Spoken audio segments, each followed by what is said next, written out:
the Warriors and the way that they performed, it was missing a massive part of experience. Canberra dominated the middle of the park. Every single aspect. And they were bending the line at will, right across the park. You've got young Luke Metcalf for the first time who's actually wants to carry the ball more than direct. Tavita Harris out there on that left-hand side who's the same. He's a ball carrier. You've got two guys that actually just got lost. And for Andrew Webster to see that, I think is a really good thing.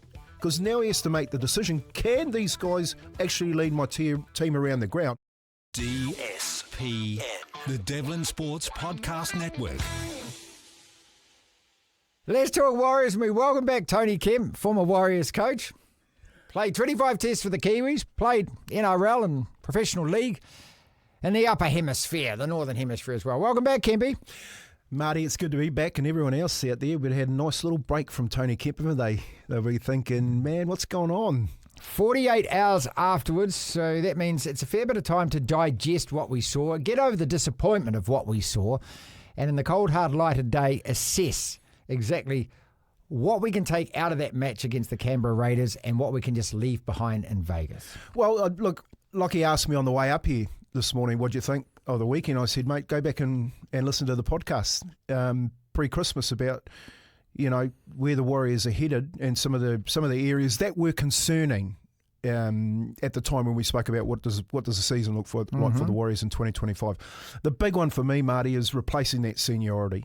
You know what I mean? Like when you're looking at the Warriors and the way that they performed, it was missing a massive part of experience.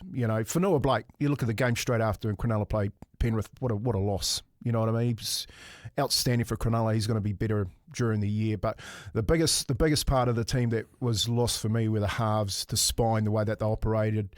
Charnze looked, he's running on empty. And of course, Wade Egan, who at best has probably gone past his best, I think, used by date.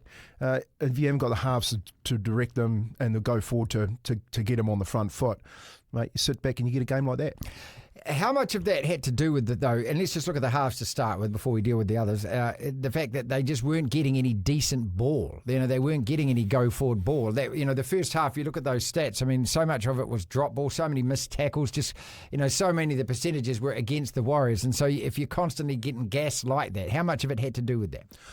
Well, yeah, I knew you were going to ask me that question. So I want to take it sort of to a different step. I want to take it away from Canberra because Canberra dominated the middle of the park. Every single aspect. And they were bending the line at will, right across the park from 1 to 13 that were on the pitch. They were bending the line. Their wingers were, I thought the young boy from St. George that played on the left wing for Canberra was outstanding in his fourth NRL game.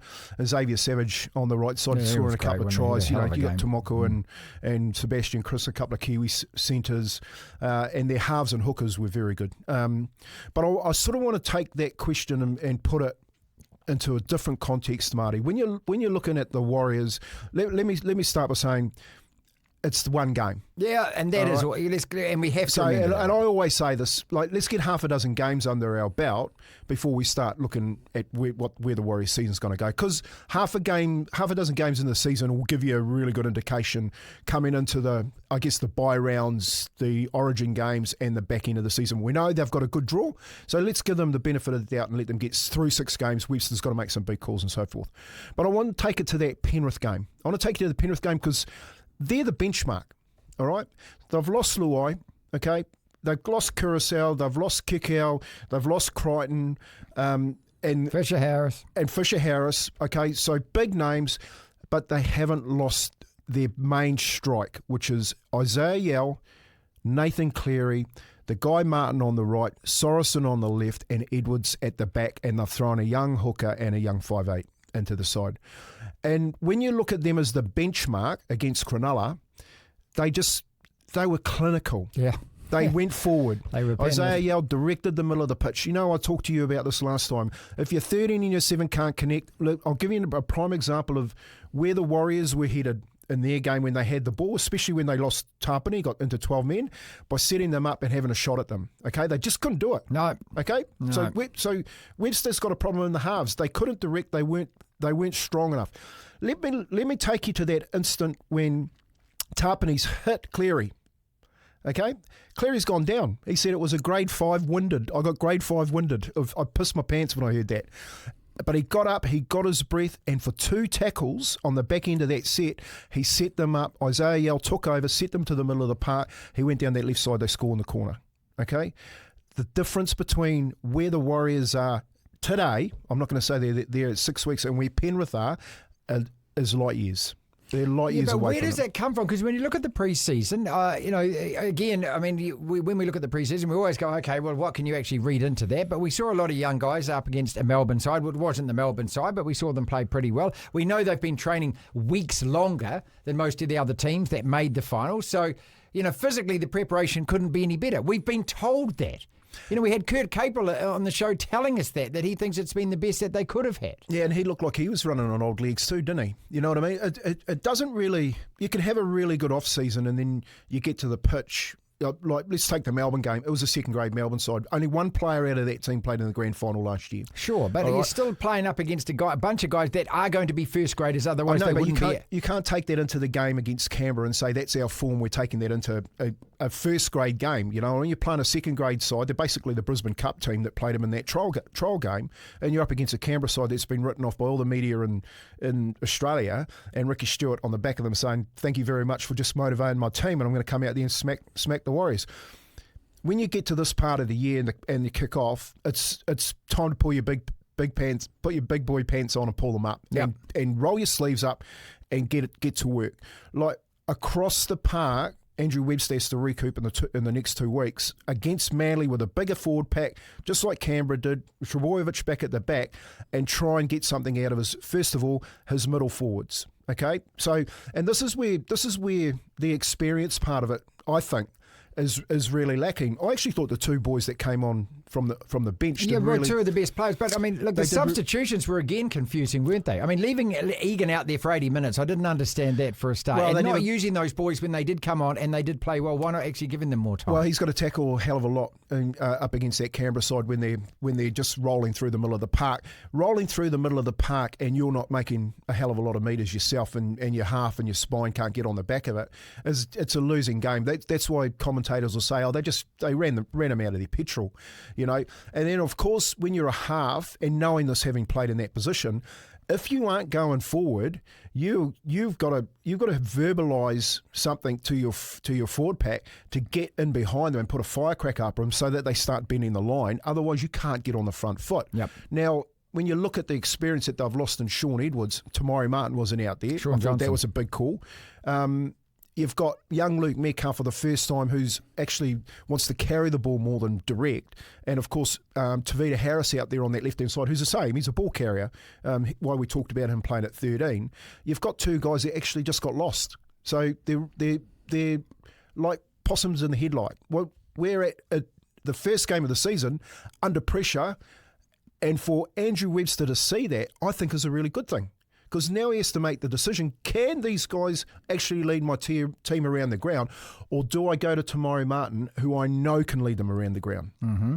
So it's a massive... Well, what do you think is going to happen in that against Manly then? Well, I think he's... He has to give all these guys another chance, doesn't he? 100%. He has to. He's actually come out and said that, Marty. Like, let's not panic. And I don't think it's time to panic. I think you've got to get half a dozen games under your belt and allow them under the cauldron of the first grade, the NRL, pressure cooker, first grade, set after set, get going and see whether or not they can compete. Is it just one of those cases, mate, where you can train your butt off, but it's not actually playing? Well, you can train see, we're all different. I think different, Andrew Webster. I wouldn't put that team out there. Okay, I think Tane Tuapaki on the wing is too small. All right, you can have a look at Canberra. They loved it when he was running the ball back. And they get the kick right down there. He doesn't get time to run with the football. They can bums rush him and put him backwards. They take 3 metres. When you're pushing a winger backwards, all right, what happens with your middle forwards that come through? They get the jump on the next play. They're not going backwards to the referee. They're actually waiting because you're pushing him backwards towards his own try line to get the jump. And if you look at the number 9, the way he defended for Canberra, he jumped out and he made all the tackles right from the get-go. So tackle 2, their hooker got straight into them, kept them down there, which means that our forwards have to come all the way back and travel back behind the ball to come forward, burn the energy. I think right from the get-go, like Roger's got to get off the wing. Like you've got one of the most. He ran 200 metres again. I mean, put him at one. Put him at fullback. Yeah. Like when he went to Sydney City and played on the wing, he needed that. He needed to play on the wing. Okay, he was a young player coming through the grade, he had great feet and the energy, and of course Sydney City had a great team, and Roger fit into that team, won a competition. All right, that is not Roger Tuivasa-Sheck today. Roger is the best fullback currently in that team. If you give him the game, when we saw when they put him in there last year, he gets you the metres, he gets going forward, but he's got the experience and the know-how and the chatter. He's one of the top fullbacks in the game. And unfortunately for Canberra, I think what Ricky Stewart was saying to Webster about Charnze Nicoll-Klokstad, I seen that in that kid. I seen that. That's why we let him go. You know, and it's not about Charnze not playing fullback. Why don't you move Charnze back up into another position? Give him, he's played centre for the Kiwis or whatever. Yep. But you've got to do something with Roger. That's the first thing. All right. I think the forwards, they'll get their mojo. They're too good. Like you got Fisher, Harris, Barnett. So you're not worried about actually in terms of the roster, in terms of the squad, in terms of that team? I mean, look, is it one of those, I said at the start of the show, it's one of those flush the dunny Steve Hansen quotes and you just got to move on and leave whatever it is that didn't go well behind and actually just say, okay, look, let us regroup and let us actually still not panic, as you said here, but let us actually look at this team and go, okay, what are their strengths? And we've got to start playing to their strengths, because we didn't see any of that, did we? All of the things we expected of the Warriors, all of the good things we expected, they just completely suffocated us out of that. Well, they made it difficult for us. You know what I mean? They won. But they made it difficult for us easily. That was what my fear was. Every other team's looking at that and going, okay, if that's how you beat the Warriors, we're going to do exactly the same thing. Well, that's why I used the Penrith analogy. Like seriously, if that was Penrith, that's 60 points. You know, they're way more clinical. Yeah. At the end of the game, I was actually sitting there thinking, God, I'm glad it's not them. On that effort. Like, they will just bury you. Like, Canberra were offering them chance after chance by handing the ball. Like, Penrith don't do that. Melbourne don't do that. You know what I mean? You're trying to get a balance of where the team is at currently, and that's why I'm not talking about Canberra. I'm talking about when you look at the next game between Cronulla and Penrith.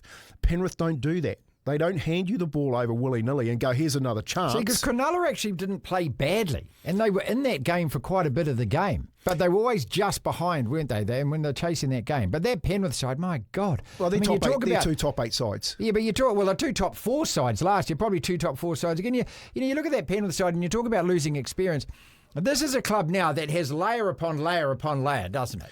And they are able to do what hardly any professional sports team in the world can do. Lose really good players playing at the peak of their powers and replace those players. Yeah, and play a back row in the centres in Ghana up against Ramian, who was talked last year being the New South Wales centre. You know what I mean? They've got players that just know their jobs and they get out there and they do it. They're very, very professional. When we're trying to have apples with apples, I think we're apples and pears at the moment as far as where the Warriors are. And I'm not saying talent-wise. I'm saying that Andrew Webster's going to have to make a decision on what is his best team. Okay, because currently this isn't his best team, and he's going to have half a dozen weeks before the acid really comes on. Like, they're not going to swallow Cameron George's Kool-Aid any longer. You finish up 15th last year. I think it was 13th or 15th, well out of the 8, and everyone's expecting you to be in the 8 this year. If you go the first half a dozen rounds, let's get a couple of facts out here on a very favourable draw, and you stick with that same side, and they don't click. And Metcalf, I don't think will be their halfback in 6 weeks' time. Webster's under a heap of pressure. All right, people are going to come out and say, what's going on? How do we regroup then for Manly? Because this is the most important thing, isn't it? The most important thing is that next game, and it's Manly at home, and there's going to be a full house there, and so this is where the Warriors kickstart the season. Well, it's home, and we know what happened last year, sold out every home game. So, if you have a look at what happened in Vegas, the Warriors were all over it. They've got such a good thing going off the football field. Everyone around town on the weekend, I was walking up Ponsonby Road on Saturday, everyone had a Warriors hat on. Yeah. Harlan had his whole I spent the whole Warriors weekend waiting for this game, right? I know. So the whole country is ready to go. I actually called it as bigger than all the Super Rugby games. I said, this is the must-watch match of the weekend out of all the sport, was the Warriors at 1 o'clock on Sunday. Yeah, so let's put that into context, Marty. Man, there's a lot of pressure coming. There's a lot of pressure coming for the first game at home up against the Manly side that's ready to push for a top 4. They've got a very big forward pack. the back rower, Paseka, the front rower, Trebojevic at the back. You know, you've got size across the board that can actually bend the line. And I'm pretty sure that Andrew Webster, everything that they tried on the weekend, every area of the game they lost. Yeah. They lost the and middle. he was honest enough to admit that. That's the other thing he was. And I'm dead set pretty sure that he's going to say, look, boys, we have to get out there and just leave nothing in the tank, and hope that right from the get-go, hope that the middle win the battle. And okay, let's just finally go back to that spine then in those halves, because as disastrous as it was, to me, they've got to play again. That combination can't work unless they get game time together at this level and continuous game time. So you're agreeing with that and saying that they have to stay for at least the next 2 or 3 games. Yeah, look, it's not like coaches that panic in these days in the NRL and make wholesale changes with their side. When you look at it logically, the change is 1. All right, so Rogers should go to fullback. I think the change in 2, I think Kossi, you need the size back on the wing. People are talking about Tane Tuapuki going back to fullback and Rogers staying there. Look, I just think that Rogers probably the best to be playing in that one position, and we need a bit of size on the wingers. We've lost. We didn't have Dallin, we didn't have Montoya, both of them last year going forward and setting up the forward pack to go behind them. They need to get that part of the game right from the get-go. Right. If you think about the first set of 6, they kick off, it goes down, they get rolled down the football field, put under pressure straight away, they struggle to get out of their half. The writing was on the wall right from the first set of 6, and it played out like that throughout the whole game. When you're a coach watching that, you go, well, how do I get my back 5 working that hard so that I can get my forwards going forward on a more regular basis? And I think he needs to look at them, that wing position and that fullback position. The concerning thing is, like, we can't. This is why you're going to give them 6 weeks. If they do get going forward, is Metcalf and Tavita Harris the guys to take them forward? All right, Egan was out of the game. I think he had 1 decent run in the game that I saw, but the rest of it, they're going back foot. He's just distributing the ball, you know. Yeah. And of course, Charnze never was in the game. I didn't even look at his stats because, when you're looking at fullbacks these days doing 200 plus, closer to 300 metres these days at the top level, I guarantee you Trebojevic is going to run over 200 metres against the Warriors. Charnze needs to be up there if he's playing fullback for us to have any chance. So, are they going to make a change? No. Is he going to give this team another crack? Has to. Yes, of course he is. Can they beat Manly? Well, jury's out for me. I'm going to give the boys 6 weeks. I think in 6 weeks' time, he's either well and truly under the hammer, or he's got through that real grace period, and the team that he's picked is doing a job. DSPN.